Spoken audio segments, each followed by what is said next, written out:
Beginilah kondisi aktivis dan jurnalis Indonesia setelah berhasil dibebaskan dari tahanan Israel. Beberapa di antara mereka alami kekerasan fisik. 9 warga Indonesia telah mendarat di Turki. Mereka akan berada di Turki untuk mengecek kesehatan. Bagi yang terluka akan mendapatkan penanganan sebelum kembali ke Indonesia. Selamat teman-teman, alhamdulillah aman sampai di Istanbul tadi siang. Tadi siang sampai Istanbul aman, keadaan sehat, teman-teman lengkap 9 orang. Ada sayang sama Mas Ronggo. Alhamdulillah, makasih banyak. Berkat doa teman-teman juga. Iya. Buat nyokap lu. Alhamdulillah. Nyokap lu, Masya Allah banget. Ngomong apa gitu? Udah, yang penting selamat, doanya aja, terima kasih semua doanya. Dan terus tetap suarakan Palestina. Siap. Meski mendapatkan sejumlah penganiayaan, namun aktivis dan jurnalis ini meminta untuk tetap berjuang atas kebebasan negara Palestina. Ya pemirsa, kita lanjutkan perbincangan hari ini. Mas Herman, bisa diceritakan mungkin apa saja perlakuan yang dilakukan oleh tentara Zionis Israel terhadap Anda? Apa saja kekerasan yang Anda dapatkan? Sebelum saya melanjutkan, izinkan saya menyampaikan dulu Mbak bahwa apa yang saya sampaikan ini bukan berarti kami memamerkan penderitaan kami atau dianggap sebagai pahlawan, karena kami ini bukan siapa-siapa, bukan apa-apa. Penderitaan saudara kami yang di Palestina jauh lebih dahsyat dibandingkan dengan kami. Cuma kami menyampaikan ini akan menjadi kesadaran bahwa masyarakat, kondisi Palestina dan perlakuan dari para penjajah itu seperti itu, gitu. Jadi setelah kita berada di kontainer tadi selama 2 hari mengalami proses penyiksaan, pemukulan, penendangan. Jadi kalau sekujur tubuh saya ini katakan sudah hampir semuanya mengalami kekerasan pemukulan tadi, gitu ya. Untungnya sempat ya kita ada biasa latihan bela diri, jadi sempat nahan-nahan dengan nafas dan seterusnya itu tadi ya. Jadi mungkin agak sedikit membantu. Nah, proses yang paling kejam lagi adalah setelah keluar dari kapal. Itu yang paling kejam.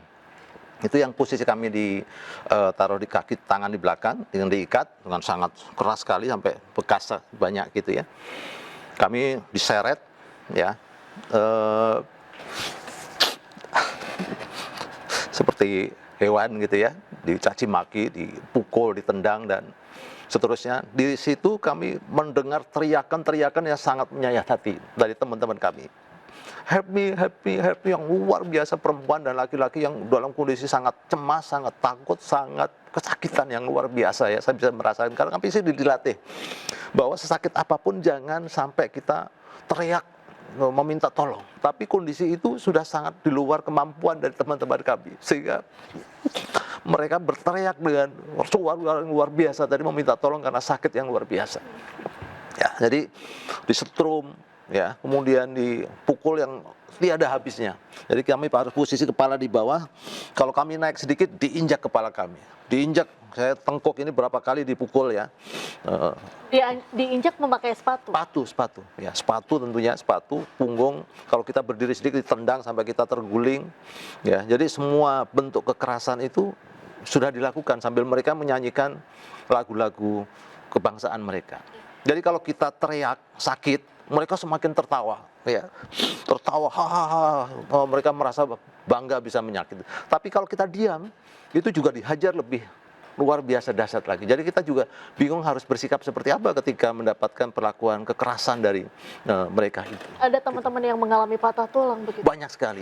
Rusuk kemarin ada yang patah rusuk, infonya ada 40-an orang, bahkan ada yang sampai tembus ke paru-paru sehingga harus dirawat lebih lanjut. Patah tangan, patah kaki ada sekitar 50-an dan lebam-lebam dan lain-lain sudah tidak terhitung. Adanya kekerasan seksual sampai proses pemerkosaan itu ada sekitar 50-an kasus juga yang ada di dalam hal tersebut. Kondisi Mas Herman sendiri seperti apa saat ini? Boleh katakan saya kalau di antara teman-teman Indonesia yang paling parah sebenarnya, paling banyak mendapatkan kekerasan tadi, paling banyak dihitung dari jumlah sakit dan seterusnya. Jadi masih ada, jadi setelah pulang kemarin saya langsung dibawa ke rumah sakit.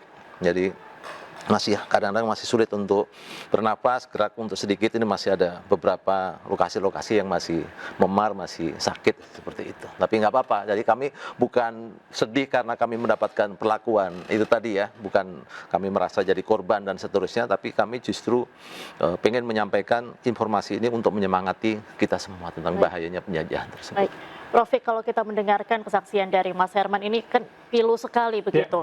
Bahkan dengan relawan atau aktivis saja ini perlakuan kekerasan oleh tentara Israel saja sudah sebegitu kejinya. Bagaimana dengan kondisi kemanusiaan di Gaza sendiri? Tanggapan Anda gimana, Prof? Jadi gini, pertama tentu selamat datang kembali Mas Herman sampai ke Makasih, tanah Bang. air. Makasih. Dan saya mengkualifikasi beliau ini sebagai syuhada, Amin. sebagai Masya Allah. martir.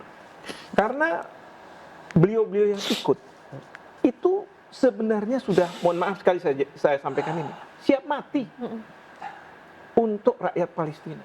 Keberpihakan kita Indonesia terhadap rakyat Palestina menunjukkan kepada dunia betapa Israel sebagai penjajah kejam sekejam-kejamnya. Ini diperlakukan bagi mereka-mereka dari warga negara dunia. Bagaimana kalau kita bayangkan warga negara Palestina, warga Palestina yang ada di bawah kendali dari Israel. Mungkin apa yang dialami oleh Pak Mas Herman ini cuman sepersekiannya lah. Nah, ini yang mau disampaikan. Itu pertama. Yang kedua, saya apresiasi di Prime Show. Kenapa? Tetap menggunakan istilah penculikan. Ini berbeda dengan Menteri Luar Negeri kita yang meluruskan kata-kata penculikan itu dengan katanya pelarangan. Pertanyaan kita, boleh nanti ditanya sama Mas Herman, apakah itu sudah masuk di dalam perairan Israel? Apakah kalau misalnya dalam konteks hukum laut internasional berada di 12 mil atau di 24 mil yang disebut sebagai jalur tambahan? Ini masih di perairan internasional. Mereka sudah masuk dengan alasan bahwa, oh ini membahayakan Israel kalau mereka sampai masuk karena mereka menduga Mas Herman dan teman-teman ini membawa senjata berhubungan dengan pelaku teror yaitu Hamas gitu kan. Lalu mereka masuk ke situ. Nah, saya bingung sama pemerintah kita, Menteri Luar Negeri kita. Masa sebagai menteri yang mengurusi masalah luar negeri meluruskan istilah penculikan, penyanderaan sebagai pelarangan? Saya jelas mengatakan bahwa ini keberpihakan Menteri Luar Negeri terhadap Israel. Oke, Prof, kalau misalnya kita lihat ini perairannya adalah perairan internasional kah? Dan posisi hukumnya akan seperti apa? Jadi ini perairan internasional. Seharusnya Israel tahu bahwa di dalam perairan internasional tidak boleh menegakkan kedaulatan kecuali kapal-kapal itu berbendera Israel. Terjadi tindak pidana di sana. Kan ini enggak. Flotila-flotila ini baru akan memasuki, mungkin juga masih agak jauh, tapi sudah diintercept oleh otoritas Israel. Masuk mereka, lalu memperlakukan Mas Herman dan teman-teman itu seolah-olah sebagai tersangka. Harus ini dan lain sebagainya.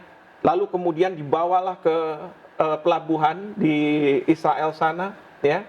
Lalu diinterogasi dan lain sebagainya, diperlakukan sebagai hewan. Betul ya Mas Herman ya? Betul. Itu kalau misalnya Menteri Luar Negeri benar-benar tahu dia mau mempedomani apa yang disampaikan oleh Bapak Presiden. Bapak Presiden bilang apa? Kita waktu dulu dijajah, kita disamakan dengan karena di kolam renang Cikini itu disebut di situ, ya. Semua boleh berenang kecuali pribumi. Masa Menteri Luar Negeri Sekjen Gerindra tidak bisa menghayati apa yang diinginkan oleh Bapak Presiden.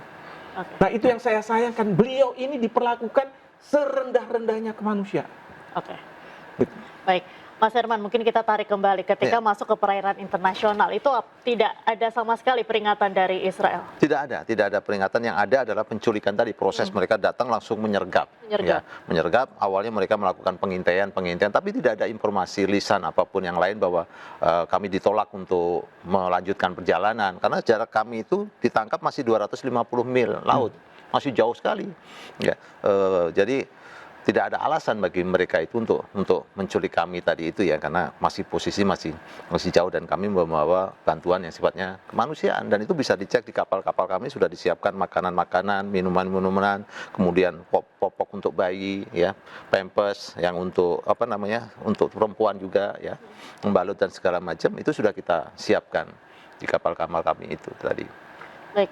Jadi ketika biasanya kalau kapal-kapal ini di-intercept itu kan Ya. biasanya ada attention. Ya. Anda sudah memasuki perairan ini Ya. begitu, sama sekali Sama tidak ada sekali berarti? tidak ada, sama sekali. Kita selalu koordinasi dengan kapten kita, tidak ada informasi tadi. Justru adanya kami terkaget-kaget karena tiba-tiba sudah muncul. Yang awalnya kami kira itu kapal kargo, ya. Kami amati kapal kargo, ternyata semakin cepat bergerak dengan dua sisi kanan dan kiri itu tadi menyergap kami.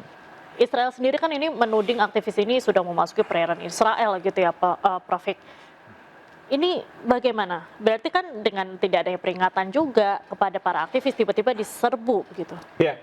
Ya, sebenarnya gini, memang cerita ini bermula di tahun 2008. Ya. Pada waktu itu ada namanya flotilla Freedom Gaza Movement. Iya. Nah, itu yang pertama kali diluncurkan dan pertama kali juga yang bisa sampai ke Gaza untuk memberikan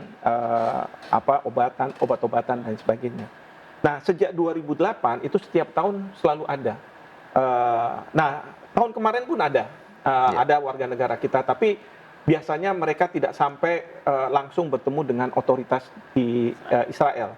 Belum lagi mereka dibawa ke Israelnya. Nah, Mas Herman ini adalah bagian dari mereka yang bertemu dengan otoritas Israel dan dibawa. Ini kalau saya tidak salah sebelumnya pernah ada 2010 juga mereka dihadang terus kemudian dibawa warga negara kita. Tapi kemudian beberapa hari akhirnya dikembalikan. Yang sempat 9 meninggal itu, Pak. Nah, 9 meninggal ya, bahkan yang ya pada waktu Marmara itu. betul. Ya, Mafi Marmara. Ya, Nah, Marmara. jadi memang yang saya katakan tadi bahwa memang warga dunia itu kesal dengan blokade yang dilakukan oleh Israel. Bahwa untuk misi kemanusiaan saja mereka tidak bisa melakukannya.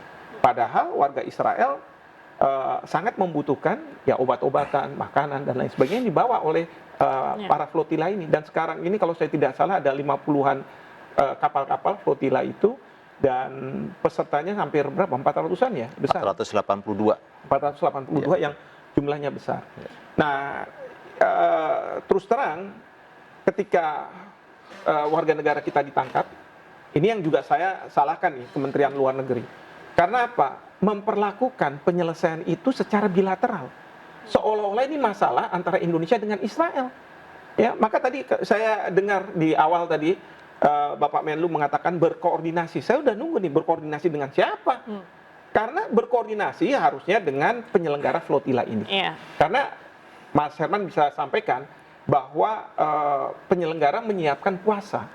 Ya, kalau saya nggak salah namanya adalah yang tugasnya adalah kalau misalnya terjadi seperti ini, bagaimana caranya membebaskan mereka. Yang kedua juga harusnya berkoordinasi dengan negara-negara yang warganya menjadi korban. Sekarang aneh kalau menurut saya, kalau misalnya Kementerian Luar Negeri mau menyelesaikan secara bilateral, lalu kemudian dari Israel memberi tuntutan-tuntutan. Nah, itu yang bahaya menurut saya.